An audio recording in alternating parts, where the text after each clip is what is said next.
e o custo de vida aumenta. প্রস্তাবিত labour প্যাকেজে না ন্যূনতম মজুরি বাড়ানো হোক বা সবার জন্য স্বাস্থ্যসেবা নিশ্চিত করা হোক এমন স্লোগানের পাশাপাশি নানা দাবি সম্বলিত ব্যানারে শনিবার পর্তুগালের রাজধানী লিসবনের রাস্তায় নামেন হাজারো নাগরিক। প্রস্তাবিত শ্রম আইনের সংস্কার প্রস্তাব বাতিলের দাবি নিয়ে চলমান ধারাবাহিক আন্দোলনের অংশ হিসেবে দেশটির শ্রমিক ইউনিয়ন সিজিটিপির আহ্বানে সাড়া দিয়ে বিক্ষোভে অংশ নেন শিক্ষার্থী, শিক্ষক, গবেষক ও সমাজকর্মী সহ বিভিন্ন পেশাজীবীরা।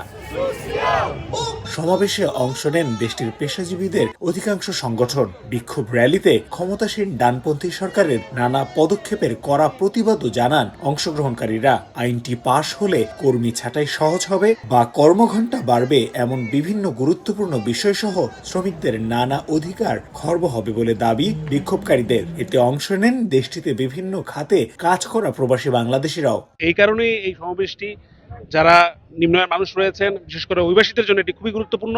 কেননা অভিবাসীরা এমনিতেই শ্রম শোষণের শিকার হয়, এই আইন আরো বেশি শ্রম শোষণের সুযোগ করে দেবে।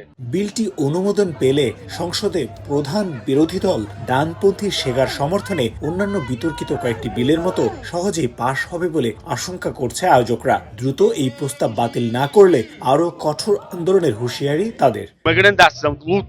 সরকারের নানা পদক্ষেপের বিরুদ্ধেই আজকে আমাদের এই বিক্ষোভ। নতুন প্রস্তাবে উৎপাদনশীলতা বাড়ানোর নামে সরকার কর্মীদের স্বাভাবিক অধিকার কেড়ে নিতে চাইছে। এই কর্মীদেরকে মালিকপক্ষের একরকম দাস হয়ে থাকতে হবে, যা কোনোভাবে কাম্য নয়। সরকার এই সিদ্ধান্ত থেকে সরে না আসলে আমরা আরো কঠোর কর্মসূচি দিতে বাধ্য হব।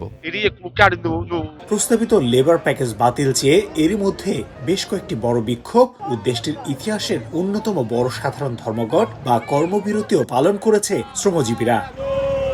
ধারাবাহিক আন্দোলনের পরেও সরকার প্রস্তাবিত শ্রম আইন থেকে সরে না আসায় ক্রমশই ক্ষোভ বাড়ছে শ্রমজীবীদের মধ্যে।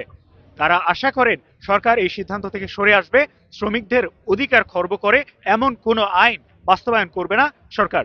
তারিকুল হাসান আশিক, সময় সংবাদ, লিসবন, পর্তুগাল।